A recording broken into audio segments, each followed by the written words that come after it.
하나님의 말씀 나누겠습니다. 오늘은 출애굽에 관한 말씀을 나누겠습니다. 이스라엘 백성은 430년 동안 이집트 애굽인들의 노예로 힘겹게 살아갑니다.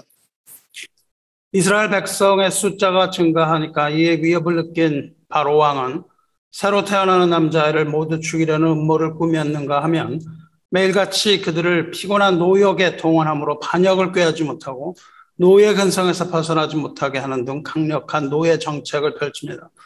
하루 종일 계속되는 강제 노동으로 고생하던 이스라엘 백성들은 견딜 수 없는 고통 가운데 하나님을 향하여 부르짖어 기도합니다. 그 고통의 비명소리를 들으신 하나님께서 마침내 그의 종 모세를 부르시죠. 그리고 모세에게 말씀하십니다. 내가 애굽에 있는 내 백성의 고통을 분명히 보고 그들이 그들의 감독자로 말미암아 부르짖음을 듣고 그 근심을 알고 내가 내려가서 그들을 애굽인의 손에서 건져내고 그들을 그 땅에서 인도하여 아름답고 광대한 땅, 젖과 꿀이 흐르는 땅으로 데려가려 하노라. 여러분 혹시 지금 이렇게 극심한 고통이나 좌절 가운데 여러분 있습니까? 각종 삶의 무게로 눌려 있거나 여러 가지 어려운 가운데 있지 않습니까? 그렇다면 이번에 마음 깊은 곳으로부터 외쳐서 하나님을 향하여 간절하게 부르짖으시기 바랍니다. 우리의 신음소리를 들으시는 하나님께서는 부르짖는 자녀의 음성에 반드시 귀 기울이겠다고 약속하셨습니다. 하나님은 하나님을 아버지로 인정하고 고통 가운데에 부르짖는 자녀의 탄식 소리를 그냥 지나치지 못하시는 자비의 아버지입니다. 하나님은 귀가 밝으셔서 듣지 못하는 소리가 하나도 없는 사랑의 하나님입니다. 우리 내면의 작은 음성도 들으시며 우리가 미처 알지도 못하는 무의식의 외침까지도 들으시는 밝은 귀를 가지신 분입니다. 고통받는 하나님의 백성이 그 아버지를 향하여 부르짖으면 긍휼의 하나님께서 모세를 부르셔서 이스라엘을 애굽으로부터 구원하셨던 것처럼 우리를 구원할 구원자를 부르셔서 우리를 그 고통으로부터 구원하십니다. 하나님께서는 우리를 어떻게 구원하실까요? 오늘 읽은 말씀처럼 구원하십니다. 하나님께서는 언제나 그 모든 그림자를 성경에 기록하고 하신 말씀 그대로 행하십니다.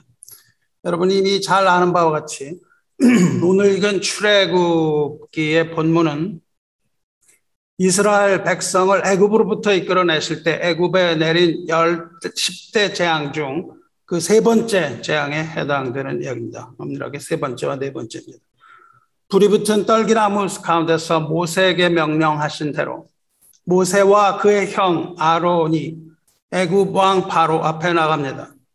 그리고 하나님께서 이미 명하신 대로 이스라엘 백성을 놓아주라. 내 백성을 놓아주라. 그들이 광야에서 나를 섬기리라. 이스라엘 백성을 놓아주라. 그들이 광야에서 하나님을 섬길 것이라. 그렇게 바로에게 이야기할 때 바로는 이들을 향해 코웃음을 던지며 비웃습니다. 그리고 거기서부터 애굽을 향한 하나님의 재앙이 시작됩니다. 아론이 손에 들고 있던 지팡이를 바로 앞에 던지자 지팡이는 곧 뱀으로 변합니다. 이어서 바로도 애굽의 마술사들을 부릅니다. 바로의 마술사들이 나와서 자기들의 지팡이를 각각 던지자 그들의 지팡이도 뱀으로 변하죠. 그렇지만 아론의 지팡이가 변한 뱀이 마술사들의 지팡이가 변한 뱀을 삼켜버립니다. 왜 하나님께서는 뱀으로 이 이야기를 시작하실까요? 뱀은 이집트 사람들에게 공포의 대상이며 동시에 또한 애굽이 섬기고 숭배하던 신입니다. 애굽 사람들은 수많은 신, 수도 셀 수 없이 많은 신들을 섬기고 있었는데 그 중에 최고의 신은 태양신 아문-라입니다. 라는 나중에 그리스로 건너가서 제우스가 됩니다. 또 뱀의 신이 있는데 뱀의 신의 이름은 아펩 혹은 아포피스라고 하는 신입니다. 뱀의 신 아펩은 태양신 라와 달리 혼돈과 어둠을 상징합니다. 태양신 라가 태양의 돛담배를 타고 가는 그 길 계곡에 산다고 믿었었는데, 라가 밤 여행을 할 때 라를 위협할 수 있는 정도로 강력한 공포의 대상이며 막강한 힘을 가진 신입니다.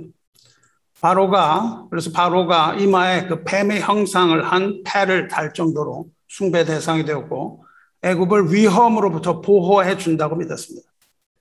그래서 하나님께서 첫 번째로 치신 것이 애굽의 신, 바로와 애굽의 수호신이었던 뱀이었습니다. 하나님의 권능 앞에서 애굽의 수호신은 아무것도 할 수 없는 것을 보여주십니다.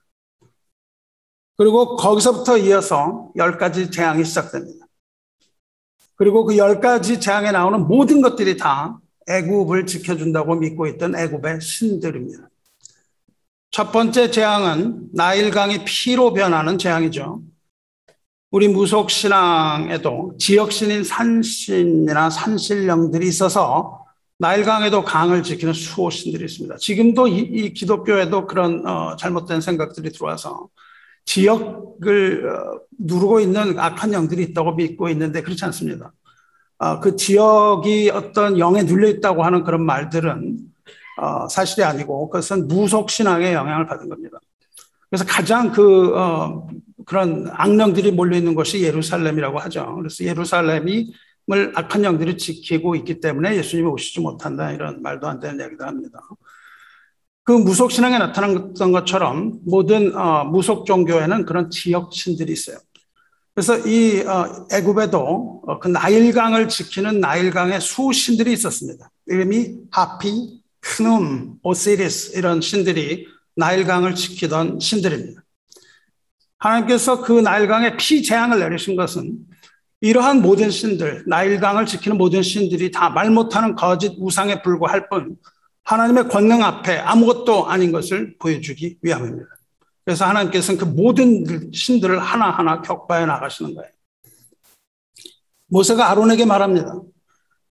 내 지팡이를 잡고 내 팔을 애굽의 물들과 강들과 운하와 못과 모든 호수 위에 내밀라 하라. 그것들이 피가 되리니, 이렇게 말하죠.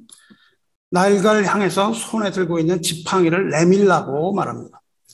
왜 하필 지팡이를 내밀라고 하실까요? 왜냐하면 지팡이라는 것은 손의 연장이기 때문에 그렇습니다. 우리 신체 중에 여러분 어디가 가장 강할까요? 우리 신체 중에 가장 강한 곳이 손입니다. 손은 우리의 마음과 뜻을 실행하는 우리 마음의 연장이기 때문에 그래요. 9.11 사태 때 월드 트레이드 센터 그 큰 건물을 무너뜨린 거는 그 건물을 들이박았던 비행기들이었지만 사실 그 건물을 무너뜨린 건 비행기 자체가 아니라 테러범들의 손에 들린 그 협박용 무기였죠. 그리고 조종관을 붙잡았던 그 비행기 조종사의 손이 아니었습니까?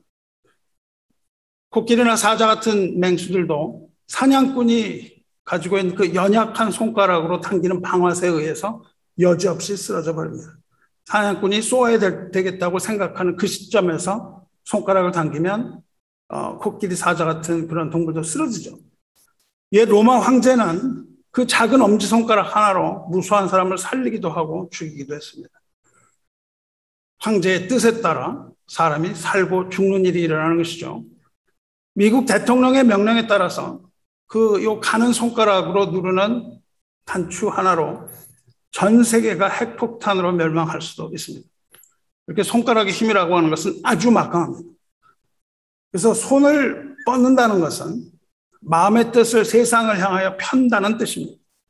아론이 그 모세의 입에서 나오는 말에 순종해서 자기 손에 들고 있는 가느다란 지팡이를 내밀어서 나일강을 쳤을 때 나일강이 다 피로 변했고 강에 살고 있던 물고기가 다 죽고 그 죽은 물고기와 피 때문에 강에서는 악취가 진동하게 됩니다.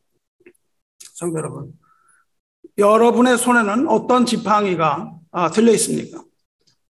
비록 보잘것없는 가느다란 손이요, 우리 손에 들려 있는 것이 가느다란 마른 막대기라 할지라도 믿음으로 아론이 내민 그 지팡이가 나일강을 빨간 피로 변하게 했던 것처럼 저와 여러분도 비록 보잘것없는 조그만 손과 또한 그 막대기를 가졌다 할지라도 우리는 하나님의 권능에 의지해서 우리 인생의 나일강을 믿음으로 내리칠 수 있습니다. 어려운 상황에 처한 저와 여러분이 하나님의 말씀을 듣고 그 말씀을 믿어서 우리 앞에 놓인 그 거대한 나일강을 내리쳐서 하나님의 능력을 나타낼 수 있는 그 믿음을 허락해 주시기를 주님의 이름으로 축원합니다. 이 생명의 젖줄이었던 그 나일강이 죽음의 장소로 변했습니다. 그리고 애굽 사람들은 강가를 파서 먹을 물을 구하려고 했지만 바로 왕은 여전히 백성을 놓아주지 않죠. 그러자 이때 바로의 요술사들이 나와서 비슷한 일을 합니다. 요술사들도 비슷한 일을 할 수 있다는 것을 본 바로의 마음은 더욱 완악해지죠. 하지만 하나님의 재앙을 멈출 수는 없었습니다. 이제 하나님께서 모세를 다시 불러서 말씀하십니다. 너는 바로에게 가서 그에게 이르기를 여호와의 말씀에 내 백성을 보내라. 그들이 나를 섬길 것이니라. 내가 만일 보내기를 거절하면 내가 개구리로 너의 온 땅을 치리라.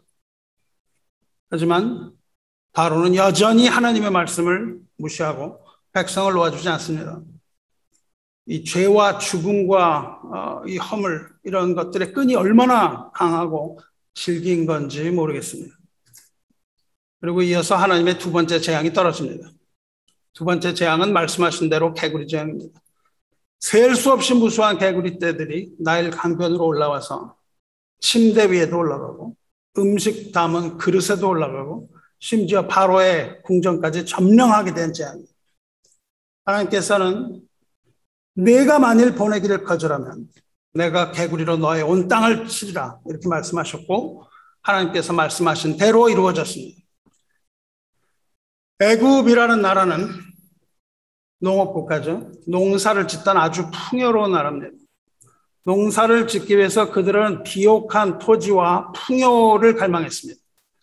그래서 그들의 필요를 따라서 그들이 만들어낸 풍요와 다신의 신이 바로 개구리신 헥트입니다. 생명과 다산의 여신이며 풍요의 여신이며 개구리 형상으로 부어 만든 우상입니다. 그 앞에 절했죠. 이 번영의 개구리 우상은 애굽인들이 아주 현세적이고 물질적인 축복을 원했던 것을 알 수 있습니다. 아주 이기적인 목적 추구를 만들어진 교만의 우상입니다. 하지만 하나님의 재앙 앞에서 그들이 경배했던 그 개구리신 헥트는 풍요를 가져다 주기는커녕 털끝 하나 보호해주지 못합니다. 우리 현대인이 가지고 있는 우상도 개구리신 헥트가 아닐 수 없습니다.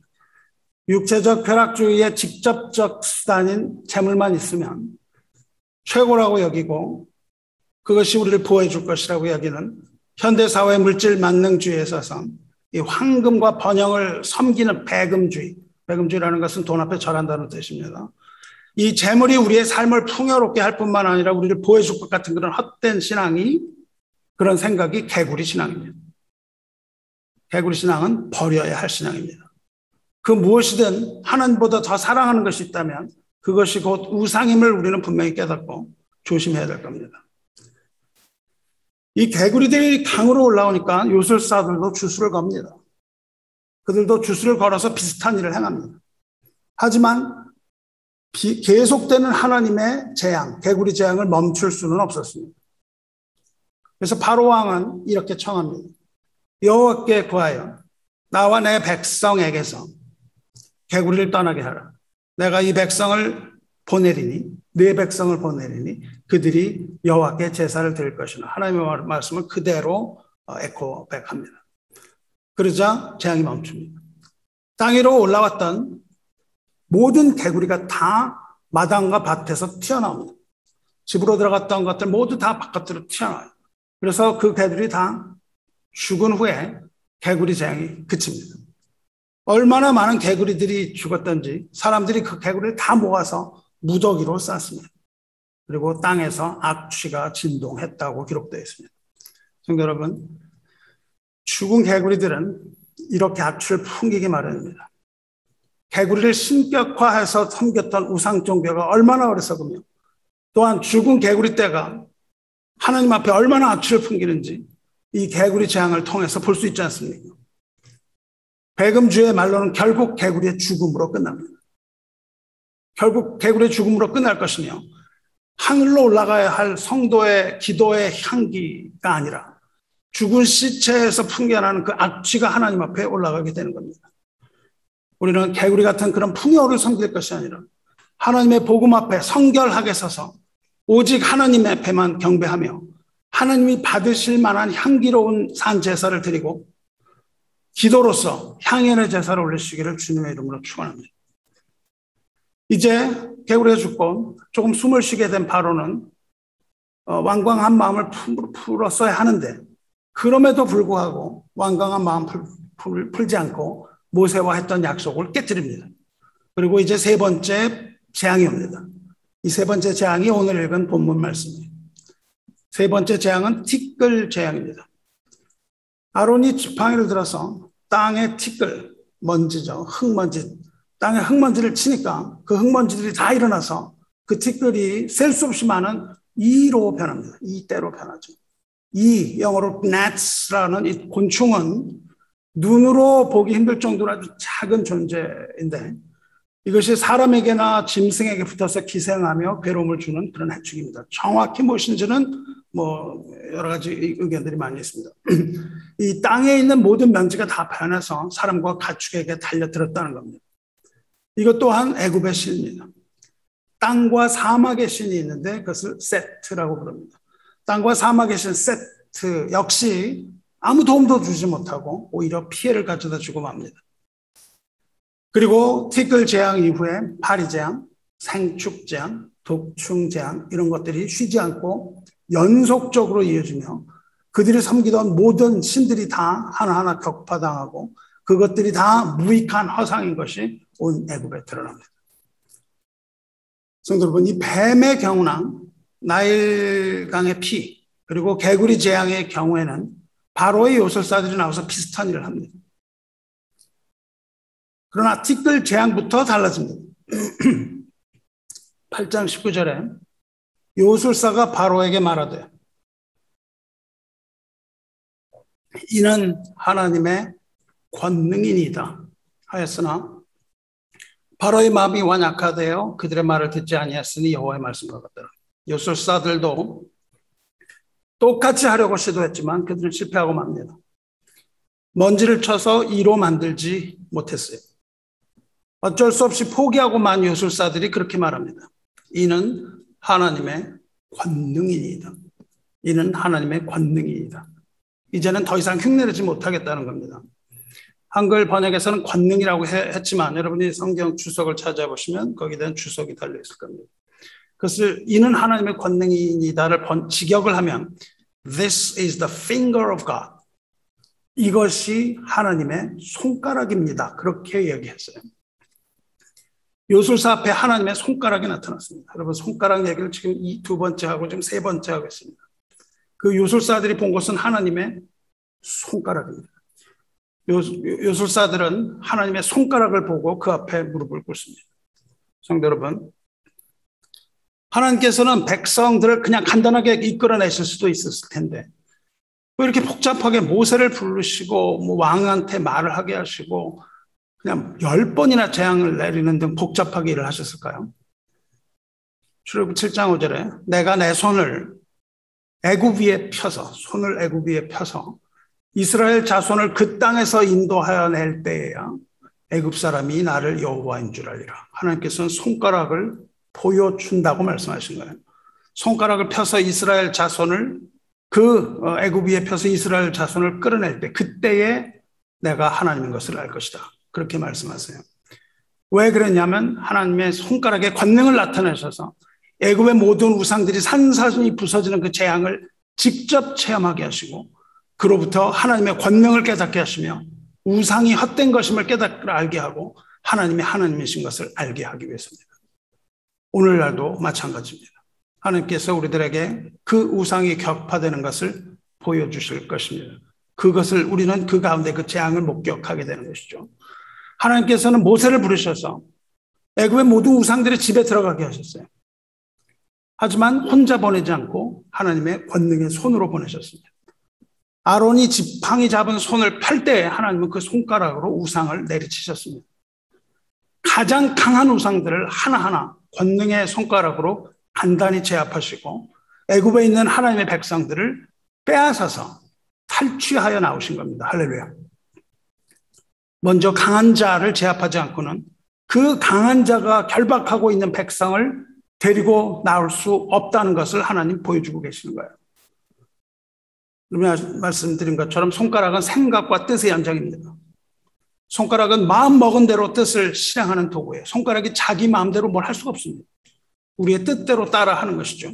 하나님께서는 그 손가락을 내미셔서 하나님의 뜻을 펼치셨다는 겁니다.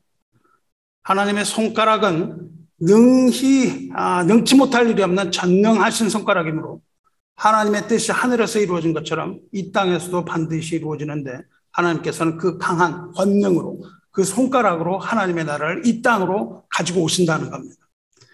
하나님의 뜻은 백성의 마음에서 우상을 제거하고 우상이 붙들고 있는 그 백성들을 풀어주시는 일입니다. 이것은 그때뿐만 아니라 오늘날도 변함이 없는 요지부동한 하나님의 뜻입니다. 하나님의 뜻은 죄와 사망에 얽매인 자녀들을 그 죄와 사망의 권세로부터 구원하시는 겁니다. 그게 하나님의 뜻이에요. 어둠의 영, 마귀에게 붙들려 있는 자녀의 영혼을 그 어둠으로부터 이끌어내는 것, 죽음의 신에 붙들린 그 백성과 하나님의 양무리를 죽음으로부터 구원하여 모으시는 일, 이것이 변함없는 하나님의 뜻이며 예수 그리스도께서 이 땅에 오신 이유입니다. 그리스도를 통해서 하나님께 속한 모든 자를 구원하시는 것이 하나님의 뜻이요 계획입니다. 이것에 대해서 예수께서 이렇게 말씀하십니다. 내 아버지의 뜻은 아들을 보고 믿는 자마다 영생을 얻는 이것이니 마지막 날에 내가 이를 다시 살리리라. 아버지의 뜻을 분명하고 정확하게 말씀하셨죠. 하나님의 뜻은 그의 아들 예수 그리스도를 믿는 자를 구원하여 마지막 날에 다시 살아나게 하시는 것이며 반드시 그 백성들로 하여금 영원한 생명을 얻게 하고 말겠다는 강한 의지입니다. 그것을 하나님의 손가락으로 이루어 나가고 계시는 거예요. 하나님께서 말로만이 아니고 하나님의 손가락, 하나님의 권능으로 이 땅에서 이루어 가고 계시는 거예요. 이것을 이루어 가시는 것이 하나님의 손가락, 하나님의 권능입니다. 이 악한 세상에 하나님의 권능, 하나님의 손가락이 나타난 겁니다. 복음의 능력으로 하나님은 죄인들을 불러서 구원하십니다. 이것이 바로 the finger of God, 기적을 일으키시는 하나님의 손가락입니다. 여러분, 하나님의 손가락을 보셨습니까? 그렇다면 여러분은 그 손가락을 보셨어야만 합니다. 반드시 그 손가락을 보아야만 합니다. 그렇다면 지금 우리 앞에 나타난 하나님의 권능의 손가락은 과연 무엇이겠습니까? 그걸 알아보아야 합니다. 그것이 바로 마태복음 12장에 나타나는 본문의 말씀이에요. 예수님께서 기도에 대해서 가르치시고 또 다른 이런저런 것들을 가르치시고 그럴 때에 그 앞에 앞을 못 보고 말 못하는 한 사람이 예수께 옵니다. 그가 눈 멀고 말을 못하고 듣지 못했던 이유는 귀신이 들렸기 때문입니다. 여기서 귀신이라는 것은 우리 무속신앙이 말하는 죽은 자의 영혼이 아닙니다. 죽은 자의 영혼이 아니고 다이모니언이라고 부르는, 혹시 영어로는 디먼이나 데블이라고 부르죠. 세상 첫날부터 있었던 사악한 영입니다. 요한계시록에 나오는 대로 귀신의 우두머리는 용 혹은 옛뱀 혹은 사탄이라고 부르는 마귀의 무리입니다. 용이 그 꼬리로 하늘에 있는 별의 3분의 1을 끌어서 이 땅으로 던집니다. 그때 땅으로 떨어진 그 악한 영의 무리가 귀신입니다. 예수께서 그 귀신을 쫓아내시는 거죠. 이 땅에 떨어진 악한 영이죠. 그 귀신을 쫓아내니까 그 사람이 곧바로 눈을 떠서 보고 입을 열어서 말을 하게 됩니다. 그러니까 많은 사람들이 놀랍니다. 놀라면서 뭐라 그러냐면 이는 다윗의 자손이 아니냐 이렇게 말합니다. 다윗의 자손이라고 유대인들이 말할 때는 메시아와 동의합니다. 그러니까 이 사람들이 예수께서 귀신을 쫓아내므로 눈을 뜨고 말을 하게 되는 것을 보고 이 사람이 메시아가 아니겠느냐 그렇게 말했다는 거예요. 왜 그러냐면 이사야 선지자가 예언한 것처럼 메시아가 오시면, 그리고 오직 메시아만이 눈먼 자의 눈을 뜨게 할 것이며 말 못하는 자의 입을 열고 듣지 못하는 자를 듣게 한다고 예언되어 있기 때문에 그렇습니다. 그래서 너희가 눈먼 자가 눈을 뜨는 것을 보면 메시아가 온 줄 알고 있기 때문에 그렇습니다. 이 상황을 본 일부 사람들은 예수가 메시아라고 생각했어요. 하지만 거기 있던 바리새인들은 다르게 말합니다. 귀신의 왕 바알세불을 힘입지 않고는 귀신을 쫓아내지 못하느니라. 지금 예수께서 귀신을 쫓아내셨는데 메시아로서 귀신을 쫓아내신 것이 아니라 오히려 귀신의 왕 바알세불의 힘을 얻어서 귀신을 몰아낸 거다, 이렇게 주장하죠. 그들이 지명한 그 귀신의 왕의 이름이 바알세불입니다. 바알세불이라는 것은 파리의 왕입니다. 파리의 왕의 이름을 힘입어서 귀신을 쫓아냈다, 이렇게 말해요. 왜 하필 파리 왕일까요? 파리 왕은 역시 애굽이 섬겼던 신 케페라입니다. 케페라라는 신인데 그게 바로 파리 신이에요. 케페라는 파리의 신이며 질병을 치료하는 치료의 신이라고 여겼어요. 그래서 이 파리의 왕이 그 눈먼 걸 고쳤다, 이렇게 지금 이야기하고 있죠. 그러니까 지금 파리 왕 바알세불의 힘을 빌려서 귀신 들린 사람 치료했다고 말도 안 되는 주장하고 있는 겁니다. 근데 여러분, 오늘 읽은 본문에서 보신 바와 같이 파리의 신은 이미 출애굽기 티끌 재앙 이후에 출애굽기 우리 읽은 그 후 본문에서 심판을 받은 바 있습니다. 파리의 신은 치료할 능력이 전혀 없는 신입니다. 앞에서 본 그 티끌 재앙이 끝나자마자 하나님께서 이어서 말씀하십니다.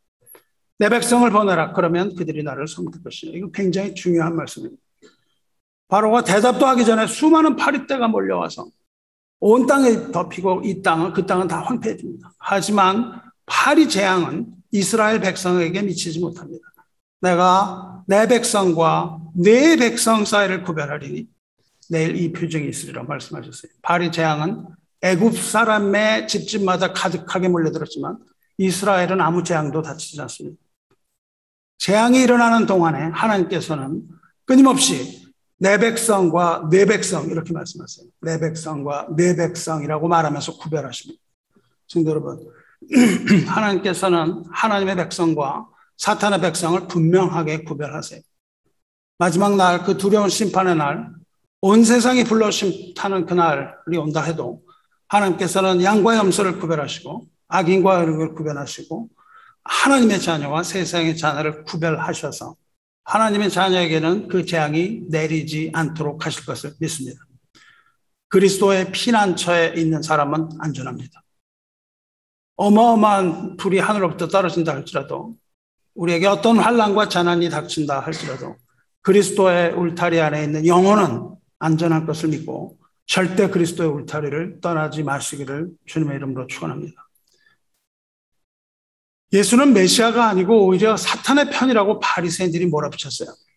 그래서 예수께서 그들을 향하여 이렇게 말씀하십니다. 스스로 분쟁하는 나라마다 황폐해지며 스스로 분쟁하는 집은 무너지느니라.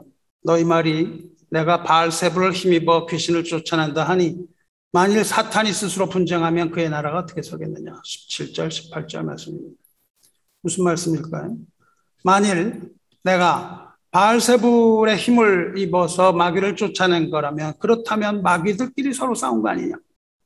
마귀들이 서로 싸운다면 어떻게 사탄의 나라가 서겠느냐. 안에서 싸우는 집은 무너지는 것이 아니냐, 이렇게 말씀하신 겁니다. 전쟁의 역사를 볼 때 강대군이 망하는 경우가 있습니다. 로마도 망했고 미국도 이제 곧 망하겠죠. 그렇게 망할 때 이것은 내분이 일어나서 망한 경우가 대부분입니다. 외부의 압력이 아니라 내분이 일어나거나 배신자 때문에 망한 경우가 대부분이에요. 고구려 때 영계 소문이 죽은 후에 나라가 망한 이유도 영계 소문의 아들들의 분쟁 때문 아니었겠습니까? 이것은 모든 나라와 모든 공동체에 적용되는 역사의 진리입니다. 하물며 영적 전투를 하고 있는 교회야 말할 것 있겠습니까? 형제가 연합하지 못하고 스스로 분쟁한다면 어떻게 하나님의 나라가 설 수 있겠습니까? 마귀 나라도 동일하고 하나님의 나라도 동일하고 어떤 나라도 다 동일한 원칙이고 진리입니다. 고린도전서 1장 10절에 형제들아 내가 주 예수 그리스도의 이름으로 너희를 권하노니 모두가 같은 말을 하고 너희 가운데 분쟁이 없이 같은 마음과 같은 뜻으로 온전히 합하라. 만일 서로 물고 먹으면 피차 멸망할까 조심하라. 이렇게 말씀하셨어요. 영적인 전투에 있어서 서로 분쟁하지 않고 대와 열을 맞추는 것이 중요합니다. 오와 열을 맞춰야 돼요. 그리고 적을 향하여 한 목소리로 함성을 지르고 적을 향하여 진격해야 할 것입니다. 이 영적인 나라에서 이 용과 치열한 전투를 치르고 있는 영적인 세상에서 용과 치열한 전투를 하고 있는 이 세상의 모든 지상의 교회에 지혜와 용기와 연합하는 힘을 주시기를 주님의 이름으로 축원합니다. 사탄은 스스로 분쟁하는 그런 어리석은 존재가 아닙니다. 오히려 마귀들은 서로 연합하여 합세하는 영악한 존재이지 자기들끼리 싸우는 그런 바보 같은 존재가 아닙니다. 그리고 그것은 온전하게 힘에 의해서 움직이는 그런 나라죠. 여러분, 영적 세상을 보지 못했다고 영적 세상을 믿지 않는 그런 어리석음을 가지서는 안 됩니다. 우리가 아프리카에 있는 트리니다 토바고 같은 그런 나라가 들어보지 못하고 가보지 못했다고 해서 그런 나라가 없는 것이 아니지 않습니까? 우리가 가보지 못했다고 해서 그런 나라가 없는 것이 아닙니다. 영적인 나라가 분명히 존재하고 그 나라에서 이 세상을 바라보면 이것은 캄캄한 어둠의 세상입니다. 그리고 거기에서는 전투가 일어나고 있는 것이죠. 사탄은 끊임없이 우리의 대열이 와해되도록 공격을 합니다. 그리고 자기네끼리는 절대적인 복종과 명령 아래 연합하여 이 세상에 그들의 나라를 세우려고 하고 있습니다. 예수께서는 그 사탄의 손을 빌어서 쫓아낸 게 아니라고 말씀하십니다. 뭐라고 말씀하세요? 그러나 하나님의 성령을 힘입어 귀신을 쫓아내는 것이면 하나님의 나라가 너희에게 임하였노라 말씀하세요. 예수께서는 지금 마귀의 힘이 아니라 성령을 힘입어서 귀신을 쫓아낸 것이라고 말씀하세요. 마귀를 쫓아낸 것은 온전히 성령의 힘이라고 말씀하고 계시는 거예요. 마태는 여기서 마귀를 축출한 그 힘이 성령이다 이렇게 이야기하고 있는데 누가복음을 보시면 그 성령이라고 되어 있지 아니고 하나님의 손이라고 되어 있습니다. 그러니까 우리가 무엇을 알 수 있습니까? 마귀를 쫓아내는 것은 하나님의 손이라는 것을 알 수 있습니다. 여기서도 손은 손가락을 말해요. 영어로 읽을 때, 그 부분을 읽을 때 But if I cast demons by the finger of God, then the kingdom of God has come upon you. 이렇게 되어 있어요. If I cast, 던져버렸다는 거예요. Cast demons by the finger of God. 하나님의 손가락으로 던져버렸다면 예수님이 하나님의 손가락으로 마귀를 던져버렸어요. 그 던져버린 손가락이 바로 성령이라는 것을 가르치고 계시는 거예요. 만일 내가 하나님의 손가락으로 마귀들을 몰아냈다면 하나님의 나라가 이미 너희에게 임했다. 그 얘기를 하고 계십니다. 피재앙과 개구리 재앙에서도 하나님의 권능이 나타났고 티끌 재앙에서도 하나님의 손가락이 나타났던 것처럼 그 다음 파리 재앙에서도 하나님의 손가락이 나타나고 그 모든 재앙에 다 하나님의 손가락이 나타나서 그 권능의 손으로 백성을 구원하십니다. 모든 악한 영과의 전투에서는 하나님의 손가락이 나타나는 거예요. 하나님의 손가락은 승리의 권능의 손가락입니다. 그리고 그 손가락 하나님의 권능은 곧 성령을 말하는 거예요. 사랑하는 성도 여러분, 사랑하는 동지 여러분, 우리는 하나님의 그릇입니다. 하나님의 그릇은 하나님의 성령을 담기에 합당한 깨끗한 그릇이어야 됩니다. 하지만 아담과 하와가 에덴 동산에서 옛뱀 마귀의 유혹을 받아서 타락한 이후에 우리는 하나님의 나라에서 축출됐어요. 하나님의 나라를 잃어버렸습니다. 그리고 성령을 담아야 할 그릇인 우리 영혼은 성령이 거할 수 없는 곳, 죄와 허물로 얼룩진 그런 곳이 됐습니다. 옛뱀 사탄은 귀신 들린 것처럼 우리를 사로잡은 겁니다. 우리 모두 하나하나가 다 귀신에 사로잡힌 자와 같다는 겁니다. 흑암으로 캄캄한 자기 집에 우리를 다 가두었어요. 사탄의 세력이 너무 강해서 거기에 눌린 우리 영혼은 사망의 늪에 빠진 후에 스스로 빠져나올 수가 없어서 신음하고 있습니다. 거기에서 노예 생활하고 있는 거예요. 하나님께서는 강한 자에게 사로잡힌 백성을 구하기 위하여 더 강한 자를 보내셨습니다. 바로 십자가에 달리신 하나님의 아들을 보내신 겁니다. 바로에게 사로잡힌 이스라엘 백성이 고통 가운데 부르짖었을 때 하나님께서 그들의 신음소리를 들으셨습니다. 그들의 고통을 들으신 하나님께서는 곧바로 그의 종 모세를 부르십니다. 그리고 말씀하십니다. 너는 바로에게 가서 말하라. 내 백성을 놓아주라. 그들이 광야에서 나를 섬기리라. Go and tell Pharaoh, let my people go. They will serve me in the desert. Let my people go. Let my people go. They will serve me in the desert. 이제 통일하신 하나님께서는 마귀에게 사로잡혀서 볼모가 되어서 죄와 사망의 늪에 빠진 저와 여러분의 비명소리와 부르짖는 아우성소리 또한 들으십니다.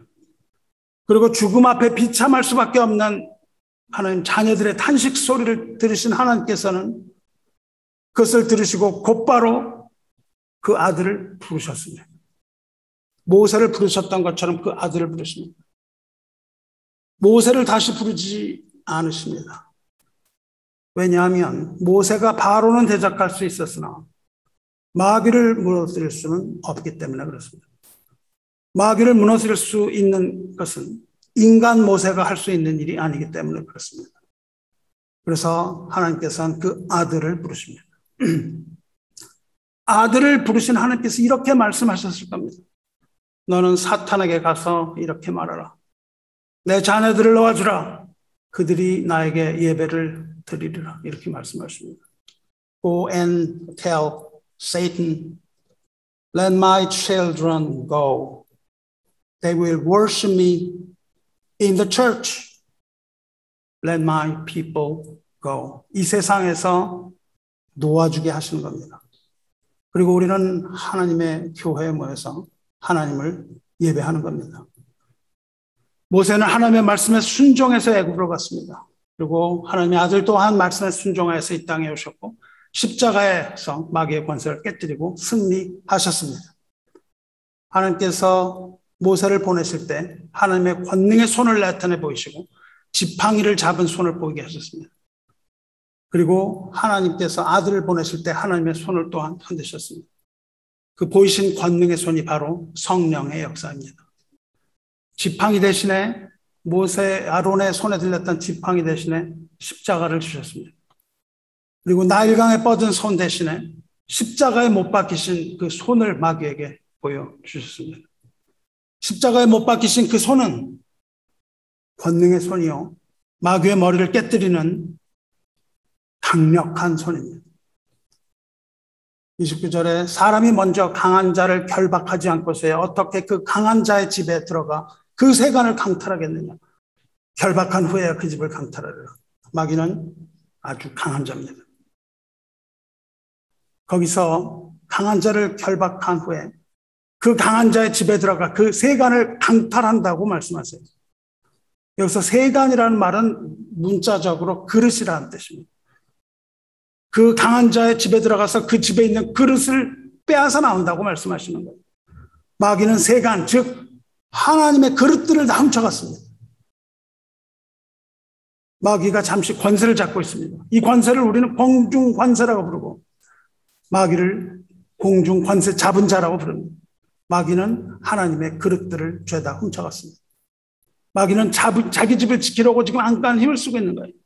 사망과 멸망의 올무를 우리에게 다 뒤집어 씌워서 우리를 꼼짝달싹 못하게 억압하고 자기 소유인 양 굴고 있는 겁니다. 자녀들을 죽음의 쇠사슬로 묶고 고생과 질병과 근심과 걱정과 이런 것들로 질질 끌고 다니고 있으며 모든 우상으로 시험하고 유혹해서 깊은 수렁에 빠뜨린 겁니다. 우리는 죽음 앞에서 어쩔 바 모르는 죽음의 노예일 수밖에 없습니다. 죽음이 시키는 그대로 할 수밖에 없는 거예요.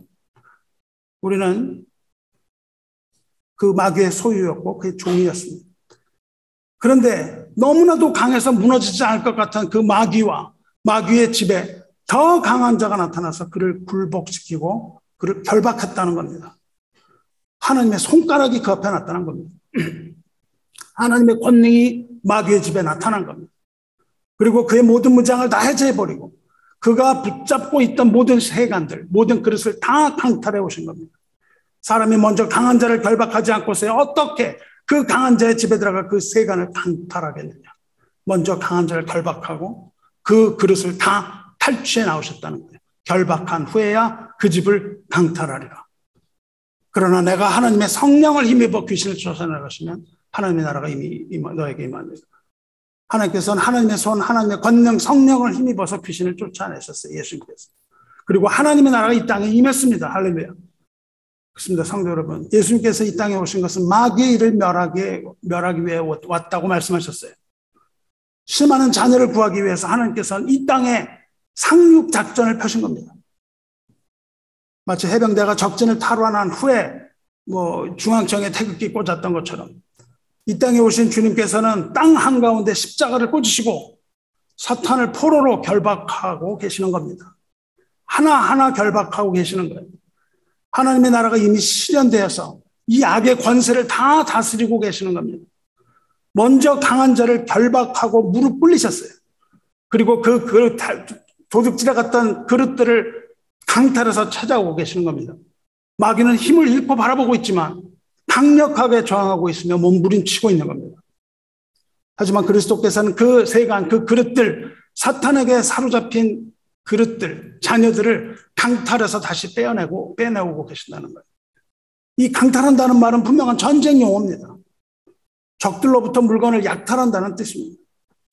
사탄과의 전투에서 이미 승리하신 정복자이신 예수께서 이제껏 사탄이 마음대로 주무르던 이 세상에서 그 영혼과 육체 모두를 다 빼앗겨서 마귀의 지배를 받고 있는 한 사람 한 사람씩 물건을 탈취하듯이 모두 다 빼앗아서 악의 세력으로부터 건져내고 계시다는 뜻입니다. 이렇게 구원은 한 사람 한 사람의 단위로 이루어지고 있습니다. 그리고 그렇게 구원하시는 그 구원은 하나님의 손, 성령을 힘입은 주님께서 이루고 계시는 거예요. 성령으로 거듭난 자가 바로 마귀로부터 빼앗아온 한 영혼입니다. 성령이 아니고서는 구원이 없습니다. 성령 받지 않고는 구원받을 수 없습니다. 주님께서 빼앗은 그 영혼들을 하나님께서 주신 그 능력, 그 성령에 이끌려서 성령을 따라가는 자로 이끄십니다. 먼저 강탈하여 그 다음에는 하나님의 손가락을 따라가게 하시는 거예요. 그 성령의 권능을 따라가게 하십니다. 그렇게 성령에 이끌려서 인도함을 받은 자를 하나님의 아들이라고 부르는 겁니다. 그것이 바로 로마서 8장에서 생명의 성령의 법을 깨달은 사도 바울이 말하는 거예요. 성령의 인도함을 받는 자는 하나님의 아들이라 부르는 겁니다. 성령의 인도함을 받지 않는 자는 하나님의 아들이 아닙니다. 그리고 그들은 하나님의 아들이기 때문에 하나님을 아바 아버지라고 부르는 겁니다. 우리가 성령에 의하여 탈취함을 다시 받고 자유롭게 되어 성령을 따라가려는 자라면 우리가 하나님의 아들이므로 하나님을 아바 아버지라 부를 수 있는 겁니다. 할렐루야. 이와 같이 권세 있는 그리스도의 사역. 그리스도는 그렇게 나약한 복음이 아닙니다. 하나님의 복음은 나약한 복음이 아니라 승리의 복음이에요. 십자가 부활 이전부터 성령에 의해서 힘있게 진행되어 온 복음의 역사입니다. 마귀의 집을 강탈하는 이 사건은 이미 선지자 이사야 때부터 예언된 메시아 시대의 일입니다. 이사야서 49장에 24절에 이렇게 되어 있습니다. 용사가 빼앗은 것을 어떻게 도로 빼앗으며 승리자에게 사로잡힌 자를 어떻게 건져낼 수 있으랴. 빼앗겼단 말이죠. 어떻게 건져낼 수 있으랴. 여호와가 이같이 말하노라. 용사의 포로도 빼앗을 것이요 두려운 자의 빼앗은 것도 건져낼 것이니 이는 내가 너를 대적하는 자를 대적하고 내 자녀를 내가 구원할 것이며. 대적하는 자라는 말이 바로 사탄을 말하는 거예요. 대적하는 자를 하나님이 대적하시고 빼앗겼던 자녀를 다 찾아오시고 그래서 그 잃어버린 양들을 다 모으신 그 말씀을 하고 계시는 겁니다. 지금은 강한 자, 이 사탄의 나라에서 포로 한 사람 한 사람을 탈출시키는 성령의 시대입니다. 지금 그런 시대예요. 하지만 이미 하나님 나라가 도래했어요. 우리 마음 가운데 성령이 들어오시면 하나님의 나라가 도래한 겁니다. 하나님의 나라가 이미 도래하시답니다. 사탄의 소유물이 된 그 자녀들을 하나님의 품으로 도로 회수해 가시는 성령의 시대입니다.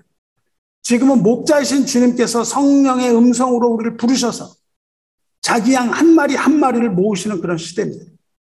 하지만 이제 모든 자녀를 다 사탄의 집으로부터 구출해내신 후에 그리스도께서 다시 오시는 겁니다. 그리고 결박한 사탄은 영원히 불못에 던져지게 되는 겁니다. 누가복음에 나오는 70인 전도인들에 따르면 주의 이름으로 귀신들이 그에게 항복했다. 그렇게 말합니다. 제자들도 귀신을 쫓아낼 수가 있었어요. 그리고 사탄이 하늘로부터 번개같이 떨어짐을 봅니다. 사탄의 나라는 무너져가고 있고 한 사람 한 사람 빼앗겨가고 있습니다. 그리고 하나님의 나라는 계속해서 뻗어가고 있습니다. 지금은 성령의 시대입니다. 성령의 주 사역은 그리스도이신 주님의 말씀을 깨닫게 하시며 우리에게 믿음을 주시고 그리스도를 증거하는 일입니다. 성령의 시대는 성령께서 복음을 통하여 우리를 하나님의 나라로 초청하시고 죄 사함을 얻게 하는 회개의 영을 부어주시는 시대입니다. 하지만 오늘 읽으신 말씀 32절처럼 누구든지 말로 성령을 거역하면 이 세상에 오는 세상에서도 사하심을 얻지 못하리라. 성령의 그 초청을 거역한 자는 이 생뿐만 아니라 오는 생에서도 죄사함을 얻을 수 없습니다. 아버지와 아들과 함께 성령은 이 창조와 구원을 완성하는 그 사명을 감당하셨어요. 그렇기 때문에 성령은 죄인들로 하여금 죄를 깨닫게 하시고 복음을 통해서 천국의 초청을 수락하게 하시고 영원한 진리를 깨닫게 하시는 분입니다. 뿐만 아니라 그리스도의 계명을 지킬 수 있도록 도와주시는 분이 성령입니다. 우리가 주님을 따라가지 못하고 순종하지 못할 때 성령께서 우리 마음속에 들어있는 악과 싸우심으로 승리하게 하시는 거예요. 성령은 하나님의 권능입니다. 성령은 우리들로 하여금 주님의 계명을 지키지 못하게 하는 우리 안에 있는 그 강한 자와 싸워서 그를 결박하고 강한 자의 집에 있는 우리의 마음을 강탈하여 나오시는 분인 거예요. 하지만 우리가 성령을 받아들이지 않고 성령의 음성을 듣지 않고 성령을 모독한다면 그것은 성령의 뜻을 거역하는 것이며 결코 사함을 얻지 못한다고 말씀하셨습니다. 성령은 우리 안에서 영의 양식을 계속 먹이셔서 우리로 하여금 성숙한 신앙 인격체로 성장하게 만드십니다. 예수께서는 우리의 어떤 죄도 다 용서하겠다고 말씀하셨어요. 왜냐하면 거듭나게 하는 성령의 역사를 통해서 참회의 자리에 설 수 있게 하시기 때문입니다. 하지만 우리 마음에 말씀하시는 성령을 거부하고 비방하고 모독하고 순종하지 않는다면 참회와 중생에 이르는 모든 길이 다 막히고 결국 심판의 자리에 회부될 수밖에 없습니다. 주의 사랑하는 성도 여러분, 여러분 내면에 성령께서 말씀하고 계십니다. 성령의 음성을 들을 수 있습니다. 만일 성령의 역사가 분명함을 알고서도 의도적으로 성령을 거부하거나 튕겨내거나 여러분의 내면에서 여러분의 영을 감동시킴에도 불구하고 고의적으로 성령을 배척한다면 그것은 곧 용서의 모든 가능성을 다 막아버리는 불행한 일이 되는 겁니다. 자, 이제 한 사람 한 사람씩 강탈해 나오시는 그 성령의 시대는 그 마지막에 이르렀습니다. 하지만 아직도 사단의 왕국은 내분되지 않았고 최후 심판 날까지 그 왕국은 계속될 겁니다. 그리고 용은 반드시 잠시 풀려나게 된다고 말씀하십니다. 저는 사랑하는 전우 여러분, 영적으로 눈을 뜨시기 바라요. 영적인 세계를 바라보시기 바라요. 영적인 세계가 반드시 있으며 하늘과 땅은 전쟁 중에 있습니다. 용은 힘을 쓰고 있으며 꼬리로 끌어내진 그 하늘의 별 3분의 1은 지금도 여러분과 우리를 사로잡고 교회를 공격하고 있습니다. 용과 싸우는 일이 얼마나 지치는 건지 여러분 알지 못합니다. 이 한편의 설교를 준비하는데도 얼마나 심하게 용과 사투했는지 모릅니다. 우리가 예배를 이렇게 치르는 것은 용과의 영적인 전투입니다.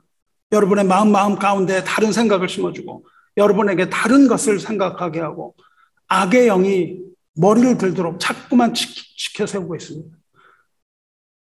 이 주일 예배 역시 엄청나게 큰 소리를 내고 있는 영적 전쟁인 것을 깨달으시기 바랍니다. 설교를 하면 하는 내내 마귀가 귀에 대고 속삭입니다. 자꾸 다른 얘기 하도록 속삭여요.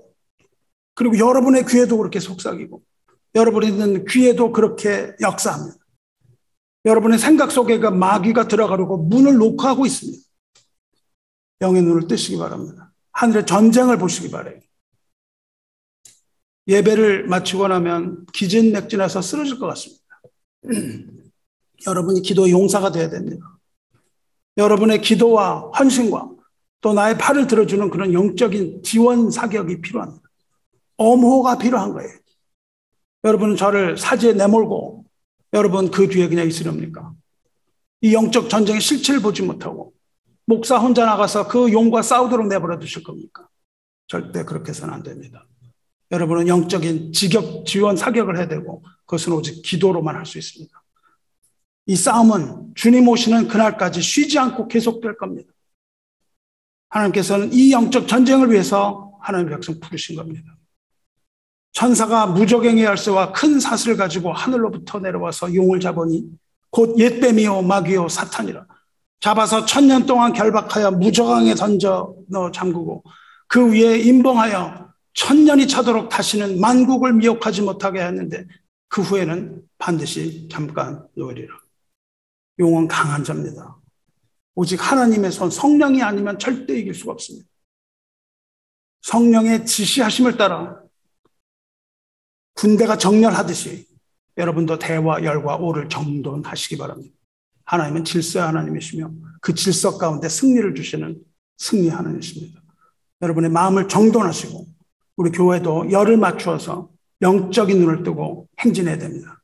그리고 그 전쟁은 하나님께서 하시는 겁니다. 그리고 우리는 잠잠히 하나님의 손가락, 성령의 일하심을 바라보시기를 주님의 이름으로 축원합니다. 사랑하는 성도 여러분, 예수께서 귀신을 쫓아내신 후에 그 사람에게서 나간 귀신은 쉴 곳을 찾지 못하고 여기저기 방황합니다. 물 없는 곳으로 다시 다니면서 다시 자기가 나왔던 곳으로 돌아가 봅니다. 그 사람에게 돌아가요. 가서 보니까 그 집이 청소되고 깨끗하게 수리된 걸 봐요. 그래서 가서 더 악한 귀신 7을 데리고 들어가서 그 사람을 지배하는 이야기가 나옵니다. 성도 여러분, 이건 뭘 말합니까? 우리가 하나님의 은혜와 권능의 손을 체험했지만 우리 속에 성령이 거하시지 않는다면 이런 일이 일어나는 거예요. 여러분이 교회를 나왔지만 여러분이 성령을 알지 못하고 영적인 세상을 알지 못하면 이런 일이 생기는 거예요. 우리에게 성령이 없다면 책망의 말씀도 없고 죄사함의 회개도 없습니다.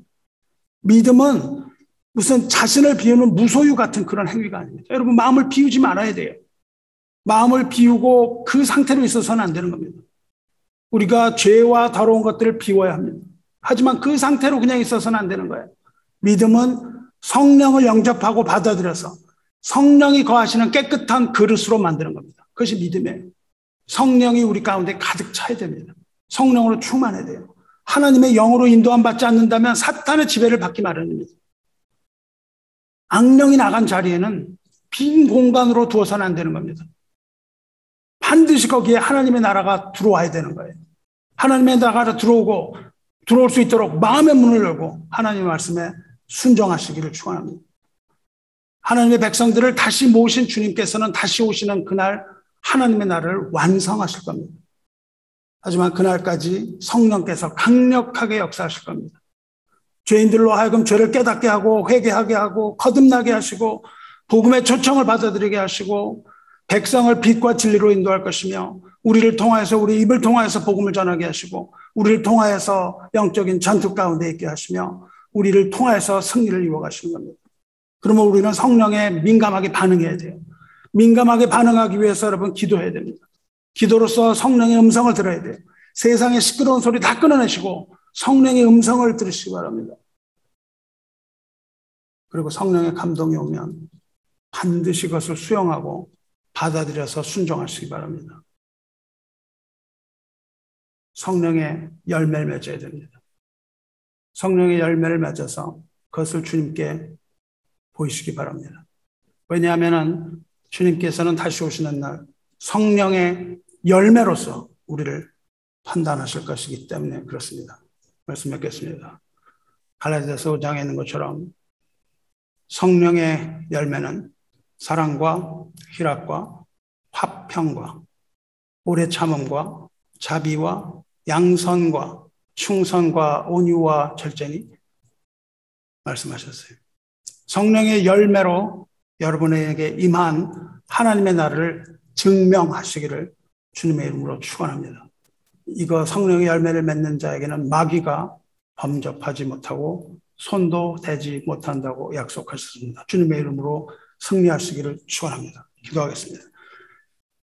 자비로우시고 은혜로우신 하나님 아버지, 하나님께서 힘든 노역으로 노예살이 하던 백성들에게 하나님의 사람 모세를 보내셨던 것처럼 또한 죄와 사망의 무거운 쇠사슬에 묶여 신음하는 하나님의 자녀들을 긍휼히 여기시며 우리들의 부르짐을 들으시고 하나님의 아들을 사탄에게 보내셔서 그를 결박하고 자녀들에게 구원과 자유를 주신 은혜에 감사드리나이다. 우리가 연약할 때 그리스도께서 우리를 위하여 죽으심으로 우리에 대한 하나님의 사랑을 확정하셨으니 이제 그 사랑에 힘입어 우리도 사랑하게 하시고 그리스도의 생명의 복음을 세상 끝까지 전파하게 하여 주시옵소서. 그 은혜와 긍휼과 사랑으로 우리가 생명을 얻고 살아났으니 살려주신 그 놀라운 은혜를 기뻐하게 하시고 감사하게 하여 주시옵소서.